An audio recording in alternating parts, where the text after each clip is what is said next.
Apa maksud ditidurkan? Betul ke boleh request untuk tak nak tidur? Kalau ditidurkan, pasti mati ke? Saya jawab 3 soalan ni. Assalamualaikum warahmatullahi wabarakatuh. Hai, ada seorang sahabat saya ni, dia tanya, boleh ke pesakit request untuk tak nak ditidurkan? Nak cerita pasal tu, saya nak bagi maksud dulu. Apa maksud ditidurkan ni? Kalau ditidurkan, bermaksud anda perlukan oksigen yang sangat kuat. Jadi, maksud ditidurkan ni ada 2 komponen. Yang pertama, diberi bius, sedated. Yang kedua, intubated, dimasukkan tube ke dalam paru-paru. So, boleh ke request tak nak ditidurkan? Kalau kita cerita pasal intubated, dia memang hidup dan mati. Kalau anda perlu di-intubate, maksudnya anda perlu ditidurkan dengan sedation yang tinggi, supaya anda tak rasa. Kalau anda sedar, sakit buat benda tu, masukkan tiup ke dalam tekak tu. Lepas tu kita pakai besi untuk kita nak nampak anak tekak, saluran pernafasan, sakit.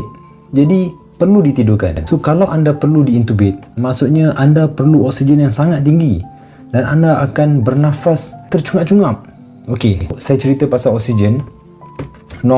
Orang normal 95 ke atas. Orang yang dah susah nafas, dia 95 ke bawah, 90-95. Kalau jadi macam tu, kita akan tambah oksigen. Mula-mula nasoprong, kemudian bagi yang pokok tu. Kemudian kalau tak cukup juga, kita akan bagi high flow mask. High flow mask ni kita dah bagi 100% oksigen. Tak cukup lagi, nafas tercungap-cungap dan SpO2 bawah daripada 80, bawah daripada 70. Ini adalah hidup dan mati. Kita perlu masukkan tube ke dalam saluran pernafasan, dan untuk masukkan benda tu sakit. Kita kena tidurkan anda. Okey, dia bukan pilihan dah sebenarnya. Dia dah hidup dan mati.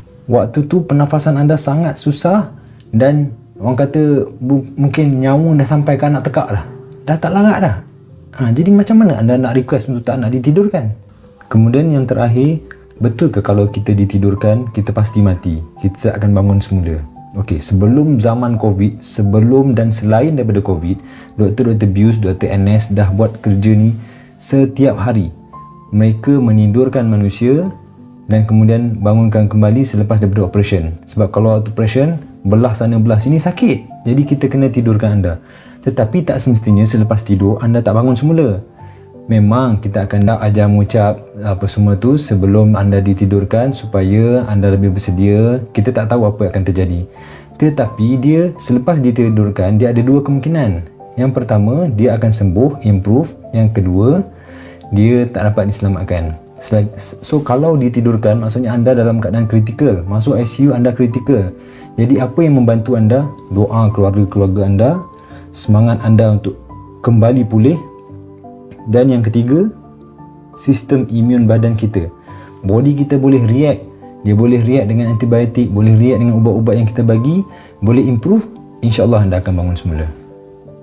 Jadi saya doakan kepada semua yang ada saudara maranya yang terkena COVID ataupun berada dalam keadaan kritikal di ICU perlu ditidurkan.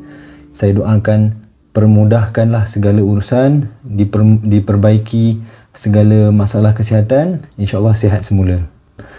Boleh share kepada siapa-siapa keluarga anda